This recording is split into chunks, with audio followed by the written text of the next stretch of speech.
नमस्कार. आवाज माझा वृत्तवाहिनीत आपल्या सगळ्यांचं स्वागत. वेळेच्या काही ठळक घडामोडींकडे. उपमुख्यमंत्री एकनाथ शिंदे यांनी साधला कार्यक्रमादरम्यान महिलांशी संवाद. एकनाथ हिरक 60 आरोग्य वर्ष उपक्रमाअंतर्गत महिलांसाठी मोफत मेमोग्राफी तपासणी शिबिराचं आयोजन. आणि महाराष्ट्राचे केंद्रीय कृषी मंत्र्यांचं राज्याला आर्थिक मदतीचं आश्वासन.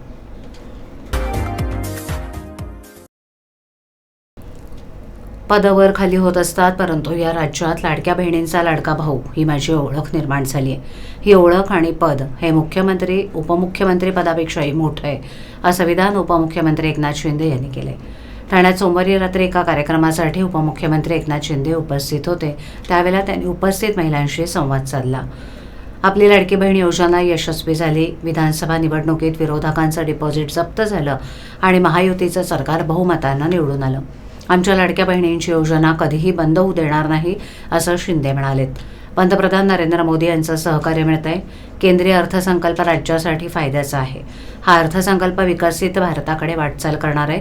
2.5 वर्षापूर्वी मी मुख्यमंत्री म्हणून काम केलं. त्यावेळेला मी मुख्यमंत्री म्हणजे कॉमन मॅन असं म्हणायचो. सर्वसामान्यांचा मुख्यमंत्री म्हणून मी काम केलं. आता मी DCM आहे. DCM म्हणजेच डेडिकेटेड टू कॉमन मॅन, सर्वसामान्य माणसाला समर्पित असं मी समजतो, असंही ते म्हणाले. यापुढे आणखीन काम करायचं आहे. आमच्या विषयात लाडक्या बहिणींचा वाटा महत्त्वाचा आहे. मी 5व्यांदा निवडणुकीत उभा होतो. या निवडणुकीत मला 1.25 लाख मतांच्या मताधिक्यानं निवडून आणलं. या निवडणुकीत मिळालेल्या मतदानाच्या 85% मतदान या लाडक्या भावाला मिळाली आहेत. पदं येतात जातात, पदं वर खाली होतात, परंतु या राज्यात लाडक्या बहिणींचा लाडका भाऊ ही ओळख माझी निर्माण झाली आहे. ही ओळख आणि पद हे मुख्यमंत्री उपमुख्यमंत्री पदापेक्षाही मोठं आहे असं मी मानतो, अशी भावना शिंदे यांनी व्यक्त केली. क्लस्टर योजनाही महाराष्ट्रात आणली आहे. या माध्यमातून सर्वांना घरं देणारा हा प्रकल्प आहे. माझ्याकडे आता नगरविकास आणि गृहनिर्माण आहे, त्यामुळे आता कोणताही अडथळा यात निर्माण होणार नाही, असंही शिंदे यांनी यावेळी सांगितलं.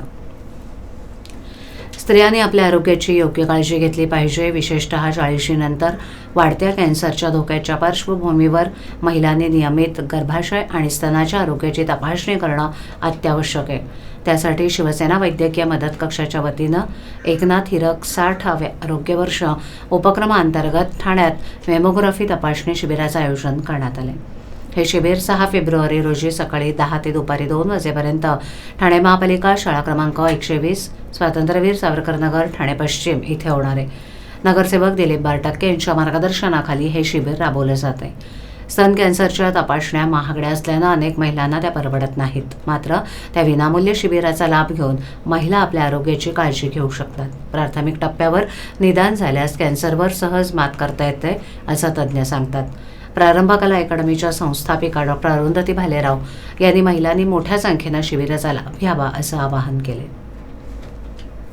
महाराष्ट्रात राष्ट्रीय नैसर्गिक शेती अभियान प्रभावीपणे राबवल्याबद्दल केंद्रीय कृषी मंत्री शिवराज सिंग चौहान यांनी राज्य शासनाचे आणि तत्कालीन मुख्यमंत्री विद्यमान उपमुख्यमंत्री एकनाथ शिंदे यांचं कौतुक केले. तसंच या अभियानासाठी केंद्र सरकार महाराष्ट्राला भरघोस आर्थिक मदत देईल असं आश्वासन दिले. ठाणे लोकसभेचे खासदार नरेश म्हस्के यांनी संसदेत प्रश्नोत्तराच्या तासात नैसर्गिक शेती, कृषी धोरणं आणि शेतकऱ्यांचे प्रश्न जोरदारपणे मांडले. महाराष्ट्रात या अभियानाअंतर्गत 25 लाख हेक्टर जमीन नैसर्गिक शेतीत आणण्याचं लक्ष्य ठेवलं होतं. 15,000 ग्रामपंचायती यात सहभागी असून 1 कोटी शेतकऱ्यांना या योजनेचा लाभ मिळावा अशी शासनाची योजना होती. खासदार नरेश म्हस्के यांनी नैसर्गिक शेतीमुळे शेतमालाच्या उत्पादनात घट होत असल्यानं शेतकऱ्यांना होणारं नुकसान आणि त्यासाठी केंद्र सरकारकडून मिळणाऱ्या मदतीच्या योजनांबद्दल विचारणा केली. त्यावर उत्तर देताना केंद्रीय कृषी मंत्री शिवराज सिंग चौहान यांनी महाराष्ट्र शासनानं हे अभियान यशस्वीपणे राबवल्याचं सांगत राज्यातील शेतकऱ्यांना अधिकाधिक मदत दिली जाईल असं आश्वासन दिलं. या मुद्द्यावर अनेक खासदारांनीही समर्थन दर्शवलं. नैसर्गिक शेतीला अधिक बळकटी देण्यासाठी केंद्र सरकार महाराष्ट्राला मोठ्या प्रमाणात मदत करेल असं कृषी मंत्र्यांनी स्पष्ट केलंय.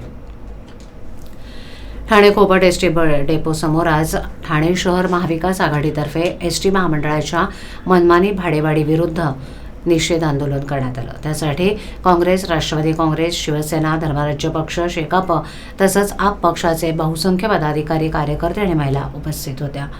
बीजेपीच्या केंद्र आणि राज्य पातळीवरील चुकीच्या धोरणांमुळे आज सर्वसामान्य जनता प्रचंड महागाईनं होरपळली जात असून जीवनावश्यक वस्तूंचे भाव गगनाला भिडले. अशातच महाराष्ट्र सरकारनं सुमारे 15% एसटीची भाडेवाढ करून सर्वसामान्य जनतेला परवडणाऱ्या वाहतूक व्यवस्थेला काळं फासलंय. त्यामुळे जनतेमध्ये प्रचंड असंतोष आहे. या असंतोषाला वाचा फोडण्यासाठी महाविकास आघाडीतर्फे केंद्रीय राज्य स्तरावरील प्रशासनाविरुद्ध घोषणाबाजी करून निषेध व्यक्त करण्यात आला. या आंदोलन प्रसंगी राष्ट्रवादी पक्षाचे केंद्रीय सरचिटणीस माजी मंत्री आमदार डॉक्टर जितेंद्र आव्हाड, ठाणे जिल्हा काँग्रेस अध्यक्ष ॲडव्होकेट विक्रांत चव्हाण, आपचे सतीश सलुजा, शेकापचे जिल्हाध्यक्ष प्रसाद साळवी, युवक काँग्रेस अध्यक्ष ॲडव्होकेट आशिष गिरी, राष्ट्रवादी युवक काँग्रेस अध्यक्ष विक्रम खामकर, शिवसेना कोपरी बसपाखाडीचे प्रमुख कृष्णा कोळी, शिवसेना महिला आघाडीच्या ज्योती ठाणेकर, महिला काँग्रेस अध्यक्षा स्मिता वैती, प्रदेश प्रतिनिधी रमेश इंदिसे, भालचंद्र महाडिक, निशिकांत कोळी, प्रवक्ते राहुल पिंगळे, हिंदूराव गळवे इत्यादी पदाधिकारी उपस्थित होते. ही एसटी तिकिटांवरील दरवाढ त्वरित रद्द व्हावी यासंबंधीचं निवेदन राज्य वरिष्ठ पातळीवर निर्णय घेण्याच्या अनुषंगानं ठाणे जिल्हा एसटी डेपोचे व्यवस्थापकांना महाविकास आघाडीतर्फे देण्यात आले. आणि त्याच्यामुळे वाईट या गोष्टीचं वाटतं की प्रताप सरनाईक या मंत्र्यांनाच माहिती नव्हतं की भाडेवाढ झाली आहे. म्हणजे नोकरशहा किती मुजोर झाले आहेत. मंत्र्याच्या फाईलवर सिग्नेचर शिवाय जाहीर करतात की भाडेवाढ झाली आहे. उद्या विधानसभेत उत्तर मंत्र्याला द्यायची आहेत. टीकेचा धनी हा मंत्री होतो आणि जर मंत्र्याला सांगणार नसतील तर हे षडयंत्र आहे. त्या मंत्र्यांनी हे ताबडतोब भाडेवाढ रद्द करावी, तो त्याचा अधिकार आहे.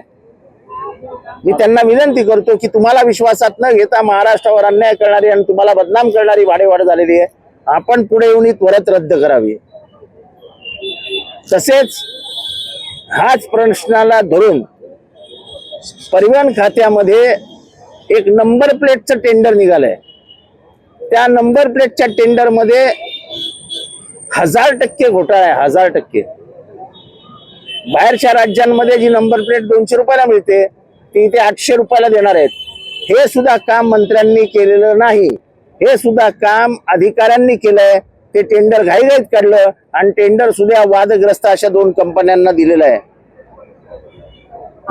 या टेंडरमध्ये आणि भाडेवाढीमध्ये झालेला जो अन्याय आहे, भाडेवाढीमुळे महाराष्ट्रावर अन्याय झाला आणि टेंडरमुळे भ्रष्टाचार झाला, हे मी विनंती करतो प्रताप सरनाईकांना की त्यांनी या दोन्ही गोष्टींचा अभ्यास करून पहिल्यांदा स्थगिती द्यावी. आता त्यांचं म्हणणं की 3 वर्ष भाडेवाढ झाली नव्हती आणि लाडकी बहीण असेल या अर्ध तिकीट ज्येष्ठांना केलं, या फरक पडला. भाडेवाढ झाली नाही म्हणून भाडेवाढ करणार काय? 15% उत्पन्न वाढलंय का महाराष्ट्रातल्या लोकांचं?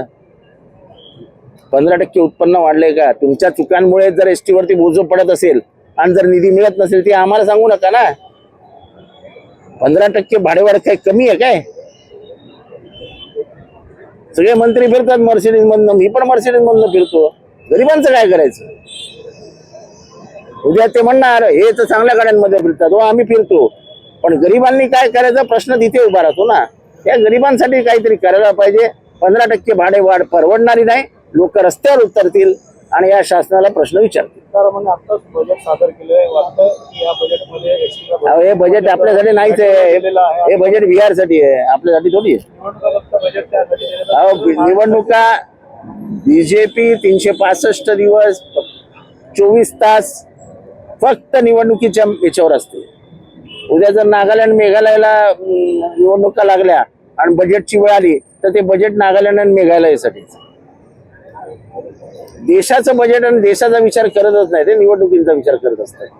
सोलापूरकरांनी ज्या पद्धतीने वक्तव्य केलेलं आहे त्याच्यावर मी मुंबईत बोलणार आहे. ठाणे अँटी नार्कोटिक सेलच्या पथकानं मोठी कारवाई करत 25,88,000 रुपये किमतीचे MD ड्रग्ज जप्त केले. मीरा रोडहून ठाण्यात विक्रीसाठी आणलेल्या 2 ड्रग्ज पेडलरना मानपाडा परिसरात अटक करण्यात आली. ठाणे अँटी नार्कोटिक सेलचे अधिकारी अमोल देसाई यांना माहिती मिळाली की 2 आरोपी मीरा रोडहून मोठ्या प्रमाणावर MD पावडर घेऊन मानपाडा इथे येणार आहेत. त्यानुसार पोलिसांनी सापळा रचला आणि संशयितांना ताब्यात घेतलं. झडतीदरम्यान 152.50 ग्रॅम MD पावडर हस्तगत करण्यात आली. गजाड आरोपी मोईन मोहम्मद आरिफ निर्वाण, मोहम्मद मुजमेल लियादकी नागोरी हे दोघंही मीरा रोड ठाणे इथे राहणारे असून 2 व्हीलरवरून ड्रग्ज डिलिव्हरी करत होते. त्यांना 5 फेब्रुवारीपर्यंत पोलीस कोठडी सुनावण्यात आली. ड्रग्ज नेटवर्कचा तपास सुरू असून आणखीन मोठी माहिती समोर येण्याची शक्यता आहे, असं पोलिसांनी यावेळेला सांगितलं. अंमली पदार्थ विरोधी पथक गुन्हे शाखा ठाणे माननीय पोलीस आयुक्त यांच्या आदेशाने अंमली पदार्थ विरोधी मोहीम राबवत असताना दिनांक 25/1/2025 रोजी पोलीस हवालदार अनु देसाई यांना माहिती मिळाली होती की 2 इसम MD अंमली पदार्थ विक्री करण्याकरता चित्रसर पोलीस स्टेशनच्या हद्दीमध्ये येणार आहे. त्याप्रमाणे आपण ट्रॅप आयोजित केला होता. त्यामध्ये आपण 2 इसमांना ताब्यात घेतलेलं आहे. 26 तारखेला आरोपींना मी मोहीन निर्बान राहणार मीरा रोड ठाणे आणि मोहम्मद नागोरी राहणार मीरा रोड ठाणे या दोघांना ताब्यात घेऊन त्यांच्या ताब्यातून आपण जवळपास 152.5 वजनाचा MD हा अंमली पदार्थ हस्तगत केलेला आहे. आरोपींना ताब्यात घेऊन त्यांच्याविरुद्ध चित्रसर पोलीस स्टेशनला गुन्हा नोंद करण्यात आलेला आहे. आरोपींची पोलीस कस्टडी घेण्यात आलेली आहे आणि त्या माध्यमातून त्यांनी तो मुद्देमाल कुणाकडून आणलेला आहे, कोणाला विक्री करणार होते, त्यांच्याकडून साथीदार कोण आहेत याचा संपूर्ण तपास सध्या चालू आहे. सर, मोडस ऑपरेटिंग कशी होती आणि किती लाखांचा मुद्देमाल आहे हा जवळपास 25,88,820 रुपये किमतीचा मुद्देमाल आहे. 152.5 ग्रॅम MDचा. यांची मोडस अशी आहे की मोठ्या प्रमाणावर जे विक्रेते आहेत यांना माल सप्लाय करायचा आणि त्या माध्यमातून मग ते सप्लाय केलेला माल खालची ग्राउंड लेवलला तो विक्री केला जाईल, अशा पद्धतीने त्यांचं कामकाज चालू असतं. काय बाईकच्या माध्यमातून काय सप्लाय करायचे अशी काही माध्यम समोर आली आहे का? ते सदरची MD विक्री करण्याचं त्यांच्या ताब्यात एक बाईक होती, ती बाईक देखील आपण जप्त केलेली आहे. आवाज माझावरील एखादी बातमी पाहिजे राहून गेली असल्यास यूट्यूबवर ती तुम्ही पाहू शकता. तर मग नक्की सबस्क्राईब करा आवाज माझा. आजच्या ठळक घडामोडी शेवटी पुन्हा एकदा. उपमुख्यमंत्री एकनाथ शिंदे यांनी साधला कार्यक्रमादरम्यान महिलांशी संवाद. एकनाथ हिरक 60 आरोग्य वर्ष उपक्रमाअंतर्गत महिलांसाठी मोफत मेमोग्राफी तपासणी शिबिराचं आयोजन आणि महाराष्ट्राचे केंद्रीय कृषी मंत्र्यांचं राज्याला आर्थिक मदतीचं आश्वासन. आपल्या विभागातील काही सूचना अथवा समस्या असल्यास त्या आमच्यापर्यंत जरूर पोहोचवा. आम्ही तुमचा आवाज नागरिकांपर्यंत नक्की पोहोचवू. आम्हाला संपर्क करण्यासाठी आमचा पत्ता आवाज माझा 103 सायलेक आदर्शनगर कोलवाड रोड ठाणे पश्चिम. आमचा दूरध्वनी क्रमांक 7666213141. आमचा ईमेल ID awazmaza.tvnews@gmail.com. तर पुन्हा भेटू याच वेळी याच ठिकाणी काही नवीन घडामोडींसह आवाज माझा वृत्तवाहिनी. तोपर्यंत नमस्कार.